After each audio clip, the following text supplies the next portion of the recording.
time for Facebook Live. In other words, cooking lessons. Today I'm doing a seafood chowder without a recipe because you know that's the drill. That's how we do this here every day, 4 p.m. Eastern. I'm going to show you how to do a recipe without using a recipe. In other words, I want you to be able to use what you have so that you can make something terrific. Now what I have done is I went through, the reason that we're doing this is because I went through my freezer and I saw a bunch of random stuff that definitely needed a little bit of help. So I've got seafood chowder coming and I'm going to show you what I have here, if I can get my camera guy over.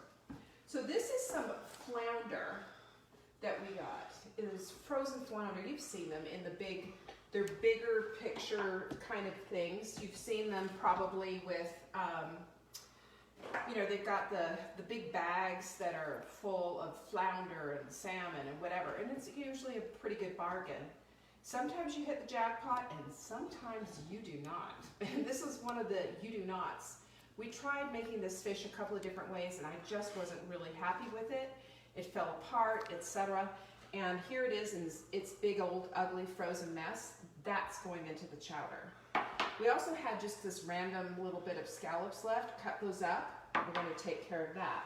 Have some shrimp. Cut those up. And we're going to take care of those. And then there's bacon. Yeah, pig from the sea. Bacon just makes everything better. And we have this random crab meat that we're going to use as well. This is from, we found, I don't even remember where we found it, but this stuff lasts forever, you know. That's from Boulder. It's from Boulder, yeah. Okay, so it came in our refrigerator thing. But it's time for it to go. It's time for it, I mean, when does it say that it expires? In January of 2021. So it has a while to go, but we thought, why not? Because this also acts as a good seafood chowder thing.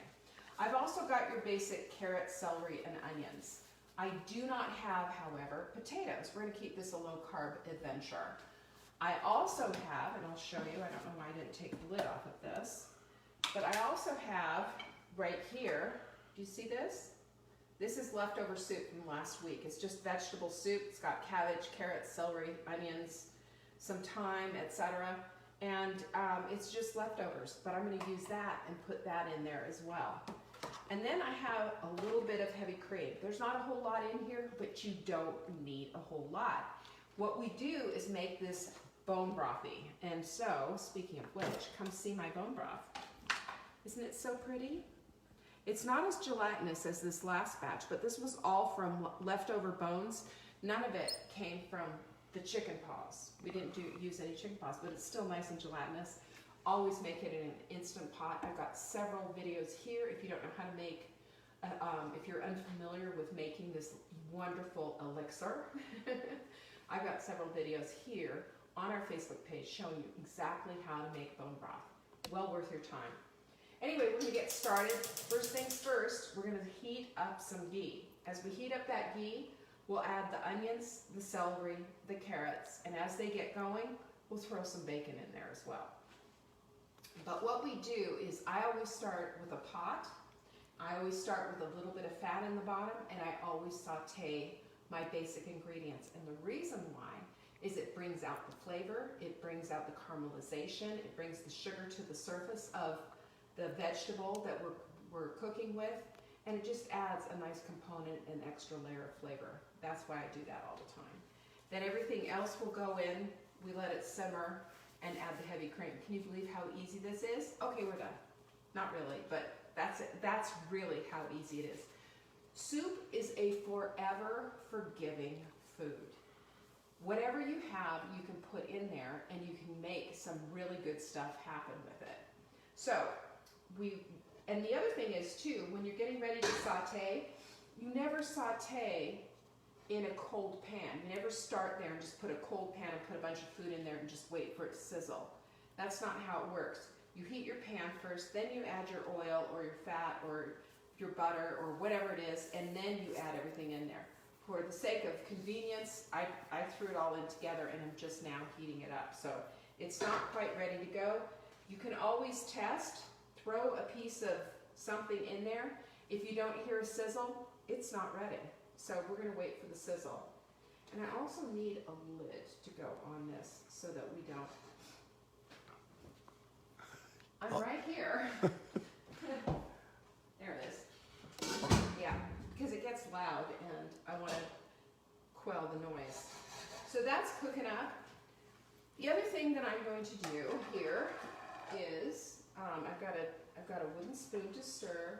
I'm going to need a ladle for my bone broth. I'll probably just pour it in. I don't know. We'll see. I'll just put it over here. I haven't decided yet, but that's the forgiving nature of making soup. You can decide as you go. It's starting to sizzle in my pan, and if you can take a look at this and show everybody how this is moving. What we have here, do you see that those onions kind of scattering about and sizzling and bubbling? That's letting me know that the pan is ready. What you see on the bottom here is about 2 tablespoons, probably a little bit less, of ghee. Ghee is basically clarified butter without the milk fat solids, which makes it very appropriate for cooking like this. Also adds flavor. It's like a butter oil. It's basically almost dairy free. And I like this stuff a lot. So here we go. Onions first. See that sizzle? That sizzle's telling you all is well. All is well in my little world. Now I'm going to add the celery and the carrots. This is called mirepoix. Mirepoix is carrot, celery, and onions, and it's the basis for any good soup. You want a 2-to-1 ratio. 2 is the onion, which is savory. 1 is the carrot, which is sweet. The other one is the celery, which is salty. Okay?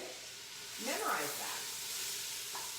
Oh, the other thing I need is a bay leaf. Yeah, bay leaf, I sure do. Now, we're just going to let that sweat for half a second. The other things that we have that we're going to be putting in here are thyme, because thyme is on my side. Yes, it is. Oh, boy. But anybody who gets it, you know, give me a pinkies up. We know who you are. And bay leaves we have as well. Bay leaves are wonderful. This comes from the laurel tree, and when they're dried out, it has a nice little kind of a smoky-ish, savory flavor. And I just throw it in there. I take 1 bay leaf, snap it in half, and I don't know why I snap it in half, but my mother always did it, so I do it too. I don't have a good scientific reason for it. It makes me feel good to snap that bay leaf in half. Let me just tell you, that's my jam. So those are my 2 spices, as well as always, most excellent, excellent salt. I have Celtic salt here. Usually I use pink salt, but this is what I have now. And some fresh ground pepper. Again, always use the best quality stuff that you can. Organic spices are important as well. If you don't have them, don't sweat it. But again, when it's time to replace, look for organic, non-irradiated spices. I also have garlic. And this fine little contraption is called a garlic rocker. Yes, Marla gave me this, and I love it to death. It's absolutely fabulous. And you just go in like this on your garlic, and you just give it a little muscle. You can feel it working your chest. Am I strong now? Sure. Okay. And then you don't even have to remove the stuff. It just keeps squishing through. Isn't it fabulous? And now that that's sweated a little bit, lovely, we're also going to add a little bacon, because bacon is our friend. We appreciate the bacon. And again, the reason we add the bacon adds the flavor. Let's give that another minute to sweat and to come into play here. In just a minute, I will salt and pepper everything. And I'll add all the spices and everything, and then we allow this to simmer for about 20 minutes to kind of come down a little bit. What? Comments. We must increase our bust. You yes, started it. I remember it. Come on, ladies, let's do it. How did that go? I can't remember. I'd have to do the movements for it, but it was like junior high school that we did that, because that's the kind of gals we were. Anyway, so That's going nicely. And you can smell the smokiness of the bacon, which will permeate everything. Now, we've just started on this. We're not going to sit there and cook this all the way. We just want to get it started. We want to bring out their natural flavors. This is just a really good idea. Now we're going to start adding some fish. How about we add the blob? Goodbye. There goes the blob. We're going to add that. We're also going to add the garlic.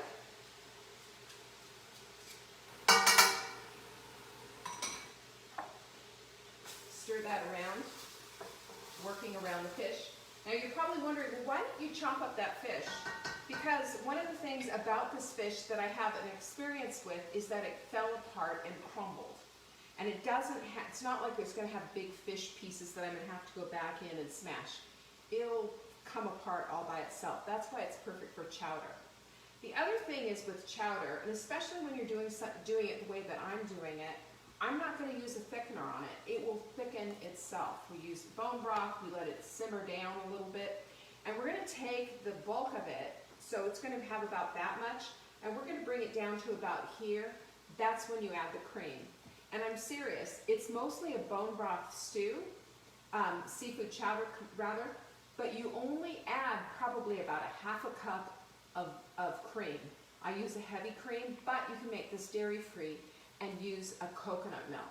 Here's the hint on that though. When you're using coconut milk, make sure it's a full-fat coconut milk, number one. Number two, so that you're not tasting overwhelming coconut, and there is no brand, by the way, that is not going to have a coconut flavor. People always ask me, well, what brand doesn't taste so coconutty? And my answer to that is always, they're always putting in a different coconut, you never know. And while certain brands like Thai Kitchen might be a good choice, sometimes they come out coconutty. That's been my experience. So what I do is I double up on the spices. So if I use a teaspoon, I'll use 2 teaspoons. Yes, question? Somebody missed it. I guess they want to know if the fish was frozen. Excuse me, yes it is. And where do you get that garlic thingy? Amazon. Ask Marla. Can you use I need water. Can you use regular broth? Yes. Excuse me.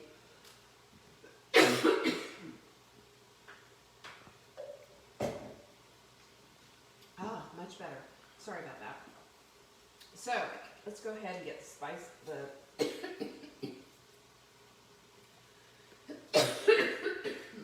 Want me to take over?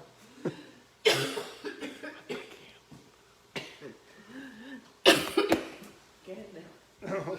Okay. Well, I guess we have a new chef today. Hope she's okay. She's choking on something. Let me see what we got here. All right, so things are rolling along. This is moving. The fish is still frozen, but that'll come apart as she mentioned. And I think she's moving on to the spices. We've got some thyme. I think she's mentioned in the past that when you are working with thyme, it's always good to grind it up. Release those essential oils that are in it.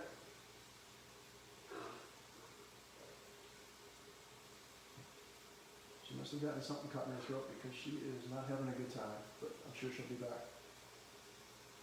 I'm going to toss in some extra salt here. There she is. You're doing just fine. I tossed in just very little thyme and not much salt. Are you Okay. getting this side of the camera? Okay. Yeah, I am. I have my eyes watering. I don't know what happened there, but you know, say la vie, baby. I did probably a quarter teaspoon of thyme, not much. All right, the time's definitely not on your side, so there's that. Okay, we're gonna add the scallops. You know, and normally with things like that, you'd be worried, is it gonna get tough? Is it gonna be terrible or whatever? This kind of thing, we don't worry about it because it's seafood chowder. And seafood chowder isn't gonna have just tender, perfectly cooked scallops and shrimp and what have you. It's gonna have cooked stuff. So, by the way, it's hot. Boy, that really got me. It hasn't happened in a while. So this fish, the frozen fish is all breaking up in here. Do you want to get in here and get a nice picture? You see how everything is just going crazy? And it's coming back up to temperature, so you can hear that the sizzle has kind of worn down a little bit. All right. There goes our friend the crab. And again, you're not going to get big pieces of this at all. It's just going to go into the seafood chowder and give a really nice flavor. We love this, and we have this on occasion, and then we have this big vat of it, and then finally, when we're having the last bowl, we're saying, let's not have that for a while, but we just kind of OD on it. But it's delicious, and it's super good for you.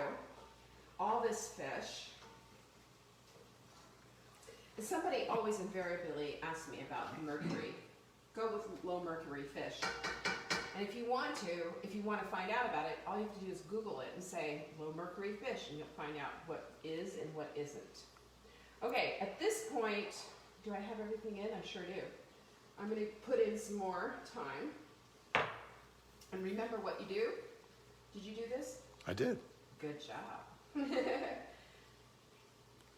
Get whole dried spices and always rub them, because that releases their essential oil, makes them taste better. And then we need a bay leaf. Snap it in half. Remember my mother when you do it. And then a little black pepper, or a lot of black pepper. Okay. We're cooking with gas here, people. Literally, we're cooking with gas. Okay, right now we have like this big weird mush pot that looks like pretty unappetizing, but I promise you, it's going to get good here. Before you do that, explain that is not frozen. This isn't frozen. The reason it's like this is because our last batch of bone broth was really gelatinous. So, see, it's so gelatinous. You want to see this? This is going to look like aspic. Remember that horrible stuff that your mother made? Look at that. Leftover soup going in. It's going in. And now, what we really need is some real bone broth. We need to get some water going here. That's probably going to work. Look at this. Where's my thingy? There it is. Look at this. Food. Soup. Chowder. Yes. Perfectly great. Lots of chunks of things. Now, if you're not going low carb, I would put 2 good-sized russet potatoes. I prefer russets simply because russets also, when you squish them with the back of a spoon, it adds to the texture of the soup. We're not going to have any in here simply because, listen, I've had my share of carbohydrates. These need to back away for a minute, just for a minute. And then what happens is we allow this to simmer for a good 20, 30 minutes to get nice and, all mixed up and delicious. Blend. And then I'm going to take the rest of my cream, which I believe in here we're looking at probably about a half a cup. You don't need much. This is mostly a bone broth based soup. You can make delicious cream soups using very little cream. That's my whole thing. That's how I've always done it. I don't use, some people you'll see, they'll just take all that stuff, no broth, and just add like a whole container of cream. I find that to be overwhelmingly way too rich. We want the goodness of the bone broth. We also want a cream soup. Question? Would you add fresh fish at the end or still at the beginning? I'd still add it at the beginning. Doesn't matter. Yeah, if you have fresh fish, I don't know that I would. See, to me, this is taking all the stuff that you're going, it's just not that great. I use good fresh fish for a dinner, and the fish is the star of the plate, kind of a thing. But this is fish that we just were like not in love with and decided to use. This is how you use it, so you don't get rid of it. If you had like a mahi or something, you'd chop up because definitely those would hold together. Yeah, mahi will hold together. It's called dolphin fish, not any relation to dolphin, but it is very firm fleshed fish. This flounder is not, cod is not, but they're all white fish. They all can be, you know, cooked the same way, but, you know, just know what you're dealing with when you're cooking this stuff. You can even see, if I were to show you, I mean, if I were to go in here and pull up, there's very few big pieces of fish. Look at this. See, this is about the biggest piece of fish, and you saw that big chunk that I put in there. And I don't mind using frozen fish. And of course, the shrimp is starting to pink up a little bit. You can see that, see? But it's nowhere near ready. Now, if you wanted to, if you're going to be an absolute perfectionist about this, which I don't suggest you do, you could wait on the scallops and you could wait on the shrimp and add them on all in later. But to me, it's a big pot. It all adds flavor, and that's what I want. So later on, at 20 minutes after it's simmered and just done a lot of, you know, cooking, and basically all the vegetables are cooked, all the seafood is cooked, I'm going to come back and taste it. I might adjust it at that point. I might add more garlic. I might add more salt and pepper. I might add more thyme. And then I'm going to finish it when we're ready to eat it and give it another 20 minutes with the rest of this cream. And that is how you make a fabulous seafood chowder. Any other questions? Well, thank you so much for joining me. I do this every day at 4 p.m. It doesn't matter, come rain or come shine. We're always doing something. And you always know what I'm eating for dinner. So my high suggestion for you is that you share this with friends of yours who have a freezer full of stuff that they don't know what to do. This will help them out. This is how to cook without a recipe. But I also used recipes, and we have the #1 answer to what's for dinner, and that's dinner answers. You can find it on our website, savingdinner.com.